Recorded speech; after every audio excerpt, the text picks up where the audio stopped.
A trip into the archive with myself, Ewan and Spence, as we visit the moon in the latest episode of The Interview.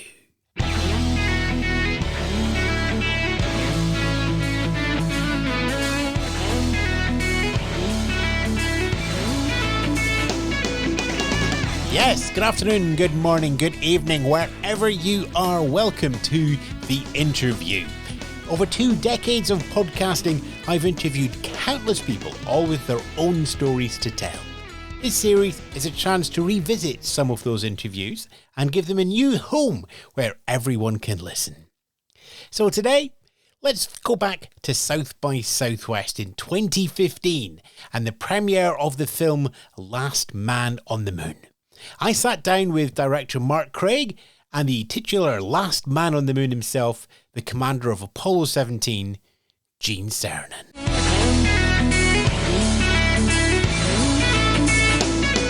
There is no entry in Debrett's guide for what I'm about to do here because I have 2 people in front of me. I have the star of one of the standout documentaries at South by Southwest this year, Gene Cernan.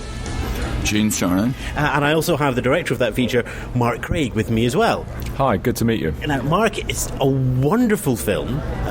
It's what surprises me is that you've managed to find emotion in the male psyche in an environment where emotion in the male psyche was damped down so hard to be almost indescribable. But at the same time, Gene, you walked on the moon.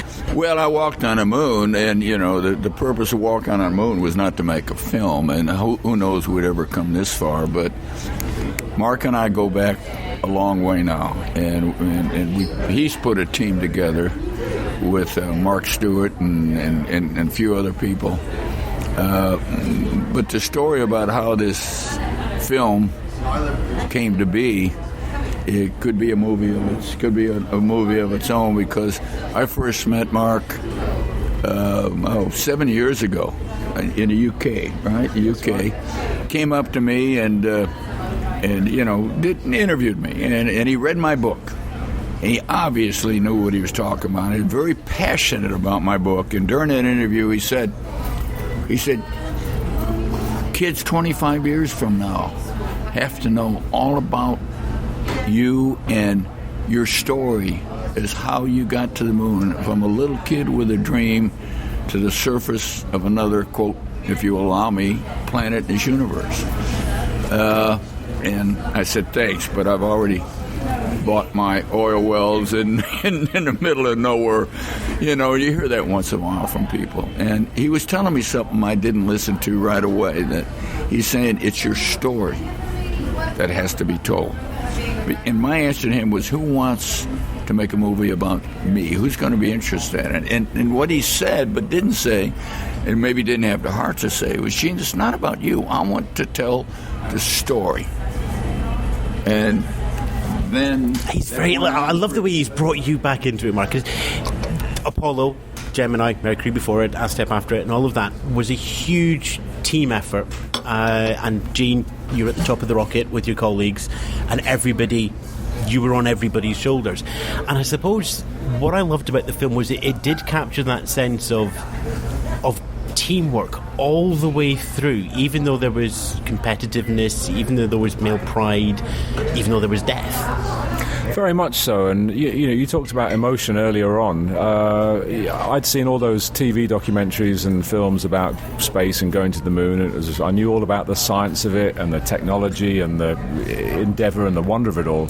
But I just really wanted to strip it right down to a really simple human story, of which Gene's is quite impressive, and just hear from those voices you don't often get to hear, from the wives, from the kids, and these now. You notice he said wives plus, and you know that's part of the story, and that's part of the price that many of us paid, not just in the loss of our colleagues, but in our families and family lives, and get a feeling for what the kids thought. My daughter, who is now 50 years old, was 3, 6, and 9 during those days. What does a kid like that think? Actually, do you know what? That's a good point, because you just reminded me, because after we filmed that chat with you and your daughter Tracy on the swing. I said to Tracy, surely you must have spoken like this together many years since those days. And she goes, you know what, we really didn't. There was something very special and meaningful for her to have that time with you and talk about it. And quite often, people need a camera pointed at them because it somehow gives them permission to unleash all that stuff that they've maybe never spoken about but might want to speak about. You know, the question after that, and I've thought about it since, but too late, that I've never really asked my own daughter, who's now 52, is,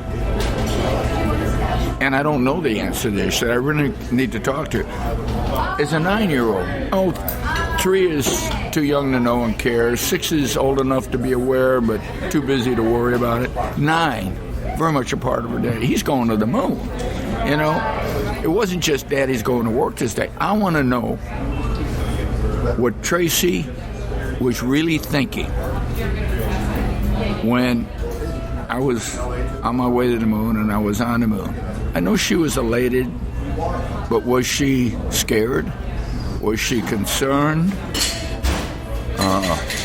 Certainly she was proud, at least for those. But I understand, Mark, that's a question you and I never got to, which I really wish we would have. I know. Inevitably, even though we have hours and hours and hours of interviews with not just Gene, his family, and all his friends and colleagues, you know, there are still those questions that I wished, I should have asked that, or maybe we could have filmed this or that. And to give you credit, Mark, as the director, and of course the whole team, and yourself, Gene, as well, I've grown up as a young kid loving the space program, and most have, and you know, vociferously read everything.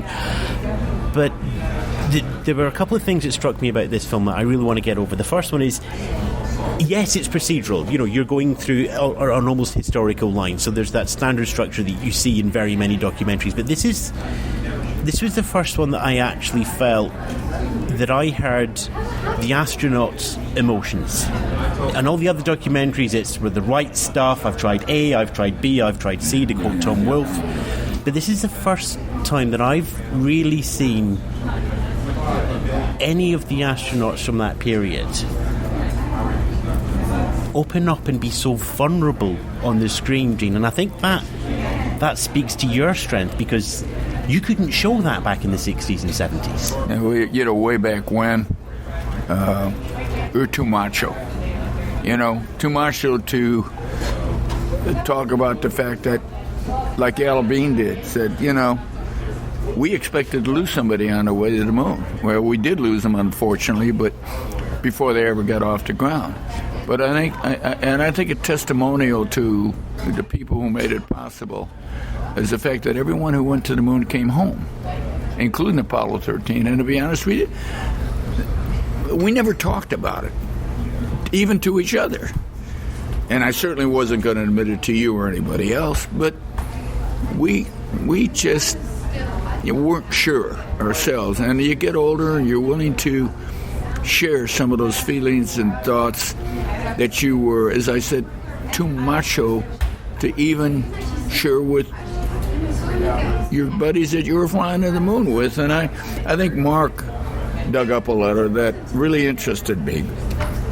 Yeah, I mean, my sensibilities as a filmmaker, I'm always trying to tap into the human story, you know, the what's going on underneath that character, and how they affect other people in the story as well, and how other people affect them. And inevitably, there's always a roller coaster of emotion as you go through the story. And I really just wanted to take, if you like, the structure of a regular movie and put it in a documentary. But I didn't want it to go Hollywood. Because I because sometimes I think movies can just go a little bit too far and be too out there and saccharine emotionally and all the rest of it. So I like to think, you know, we've given it a certain amount of British sensibility where we don't, you know, we show some emotions but not too much, but also serve up enough of the historical side and the space side to keep those fans of space happy as well. During Apollo 10, I'd flown in space, but we were going to the moon. We were only the second crew to go to the moon, and Mark dug up a letter that I wrote to my 6-year-old daughter in a particular way, trying to tell her, take care of the dogs, take care of mommy, do your homework. But as Mark will tell you, he sprung that letter on me, and I didn't know it. I had hidden it away in a box. And I'll let Mark sort of tell you what that was about, because I was trying to say something. I was trying to tell my daughter something, and I couldn't find a way to do it. Not even in the letter? Well, it was, I might not come home, is what I was saying, but Mark, I didn't say it that way. And he sprung that letter on me, took me back to the crew quarters at Kennedy, and sprung that letter on me, and I almost couldn't read it, quite frankly. That tells people human beings went to the moon with feelings, and, I put my pants on one leg at a time, just like everybody. That's what Mark wanted to do with this movie all along, and it took me a long time to figure that out. I think one of the things that's got me, and I knew this as a fact and have done for a long time, but my daughters are now 10 and 12. So when I was growing up, you left your daughter's initials on the moon. So to me, when I was growing up, in my 20s as well, it was just, that was something he did. Mm-hmm. Watching the film, now as a father, that's probably to me one of the more, it's the second most powerful part of the film. To me, the most powerful part is it's when Roger Chaffee's widow's on screen, and that's the risk and that's the danger. But it was the fact that somewhere in there, even in all the macho-ness on the moon, there was something human you wanted to leave. Thanks to Mark. One of the things, Mark, I even never said to you, it's been in the movie all along. There's a lot of things on the cutting room floor that aren't on the movie that we both wish would have been. But after I came back from Apollo 10 on that moon mission that I just talked about the letter on, nobody can tell it, but I can. There's a little girl who runs across the tarmac, and I pick her up. Remember that scene? Yeah. And I pick her up, and that's her and me. I really never noticed that until this week when I saw it again. No, I've always noticed that, because at the time I was making this film, my daughter was 6 years old. I've spent a lot of time away from home as a filmmaker, and I really was going through a bit of guilt myself, and that's why we, I guess, developed that side of the story in Gene's case. And so when I saw that bit of footage and the little girl running out to meet her daddy, I was welling up with tears, and I knew that, it would be quite a powerful moment for those for the people who are watching. And that's what I want. That's what the film's all about. This guy who went to the moon, he's just like me. Yeah, he did it. Why can't I do it? And that's that's why I was willing. And Mark brought a lot of it out. Did a lot of research. And we were both trying to do the same thing. I wanted to share the life of this kid. And in my book was, you see the film, you read the book, it's the same story, but it's different. And in my book, I wanted to take you, I'm talking to you personally, first person. I wanted you to be where I was when I had trouble walking in space. I wanted you to stand on the moon looking back at the Earth with me. I wanted you to sit there on God's front porch and try and figure out what this was all about. And the movie does the same thing, hopefully, from a different point of view, from other people's, my best friends, my wife, my daughter, my ex-wife, my present wife, my grandkids. And that's really what my strong desire of the movies. And it's from my point of view, and from what people have said, we've done that. We've done that. It's not about me. It's a story. I didn't want this film to just be about Apollo 17. We all know Gene walked on the moon on that mission, but Apollo 10 was a big deal, at least in my mind, and it was a big deal because that was the mission that got Neil Armstrong and his crew on the moon, and that shouldn't be forgotten. I mean, Apollo 10, they deliberately underfueled it, so you got, 40,000 feet to the surface of the moon, and then it's just like, we're not allowed to land. And then that was close. Everyone knows Snoopy and Charlie Brown, and we called our lunar marshal Snoopy. We're snooping around the moon. We got close. People ask me, why didn't you land? Well, Deke didn't give you enough fuel, did he? We didn't have enough fuel to get off. But, at one time, Apollo 10 was planned to be the first attempt at landing. And I think wisely, because some things changed early on in the program, wisely, people said, if we're going to put them in harm's way and send them all that way, my God, let them go down, or at least try and go down. And would we have liked to? Of course we would have. But in retrospect, I think we did our job, made life a little safer and easier for Neil. I told Neil all the time we painted a white line in the sky so he wouldn't get lost. And you know what? Being last is not all that bad. Because for me, having command of Apollo 17, I've always been an underdog, was what I treasured as much as actually landing on the surface of the moon. Now, some people may find that hard to understand, but, I didn't apply for the program. I wasn't qualified. I got selected anyway. I never went to test pilot school. I got command of a mission. And when I stepped on the moon, on Apollo 17, I proved to myself that I was good enough. I didn't have to prove it to you or to Mark or anybody else. I proved it to me. And the rest of the 3 days coming home was a given as far as I was concerned. I didn't go to the moon not to come home. And once I stepped on the moon, although I was certainly not the first, I'm not sure I would have traded Neil, quite frankly. Fate played a lot, not tricks, but fate had so much to do with my life that I am more than lucky to be here to share that. And Mark was the instigator of all that. He's the guy who he's never gave up, and finally beat me down. So Mark finally is playing at South by Southwest, but I hope the film has a life after this. Does it have any plans so far? Well, in the short term, we're headed to Dublin in about 10 days' time. It's going to be in the Jameson's Dublin International Film Festival. 3 days after that, we're screening in Toronto at Doc Soup. We've got 3 screenings there with Q&As with me and Gene. After that, there probably will be a number of other festivals, both this side of the pond and in Europe, where it starts popping up.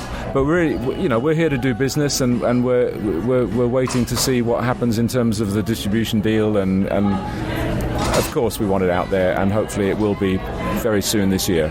And right now, where can people find out more information? There's stuff online? Yes, we do have a Facebook page. You'll find it pretty easily on there. And we've got a Twitter feed at Last Man on Moon. Google it and you'll find it. Lovely. Mark, Gene, thank you very much for your time. Thank you very much for the film. No worries. Thank you. It's been a pleasure. Thank you.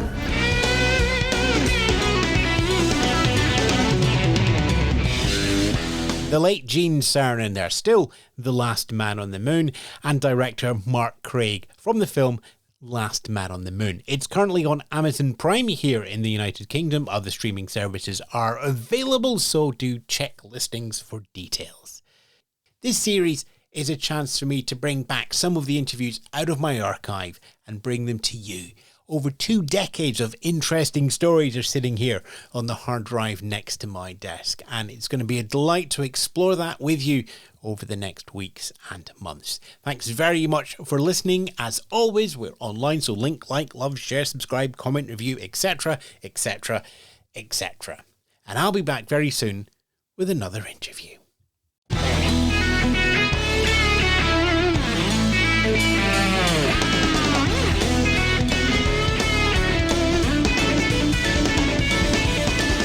You've been listening to The Interview, a Spence Media production, hosted by Ewan Spence.